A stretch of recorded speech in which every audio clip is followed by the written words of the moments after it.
Hello દોસ્તો, હું વિશાલ ડોબરિયા આયુષ ઓર્ગેનિકમાંથી વાત કરું છું. આજે આપણે આ ભાઈ સાથે વાત કરીએ અને આયુષ ઓર્ગેનિક કંપનીની પ્રોડક્ટ વિશેનો અભિપ્રાય જાણીએ. નમસ્કાર મિત્ર, સૌપ્રથમ આપ આપનું નામ જણાવો અને ક્યાંથી વાત કરી રહ્યા છો. મારું નામ રોહન પટેલ, હું અમદાવાદથી વાત કરી રહ્યો છું. તમે આયુષ ઓર્ગેનિક કંપનીની કઈ પ્રોડક્ટનો વપરાશ કરેલો છે એ જણાવો. B12 powder. તમને કેવા પ્રકારના પ્રોબ્લેમ થતા હતા એટલે તમે B12 પાવડરનો યુઝ કરેલો?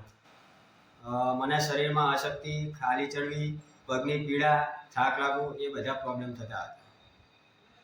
તમને આ બધા પ્રોબ્લેમ કેટલા દિવસમાં રાહત થવાનું ચાલુ થયેલું અને બધા પ્રોબ્લેમ સોલ્વ થતા કેટલા દિવસ લાગેલા? 7 દિવસમાં રિઝલ્ટ મળી ગયું. બધા પ્રોબ્લેમ ક્લિયર થતા 30 દિવસ જેવો ટાઈમ લાગ્યો. તમને આયુષ ઓર્ગેનિક કંપનીની પ્રોડક્ટ લેવાની પ્રેરણા ક્યાંથી મળી? મને ફેસબુકના માધ્યમથી આયુષ ઓર્ગેનિકનું ફોર્મ્યુલા પાવડર મળ્યો. તમે લોકોને આયુષ ઓર્ગેનિકની પ્રોડક્ટ વિશે શું સંદેશો દેવા માંગો છો? આયુષ ઓર્ગેનિક B12 પાવડર ખૂબ જ સારો છે અને યુઝ કરવા જેવો છે. રિઝલ્ટ મળી જશે. આયુષ ઓર્ગેનિક પ્રોડક્ટ વિશે અભિપ્રાય આપવા બદલ આપનો ખૂબ ખૂબ આભાર. ધન્યવાદ.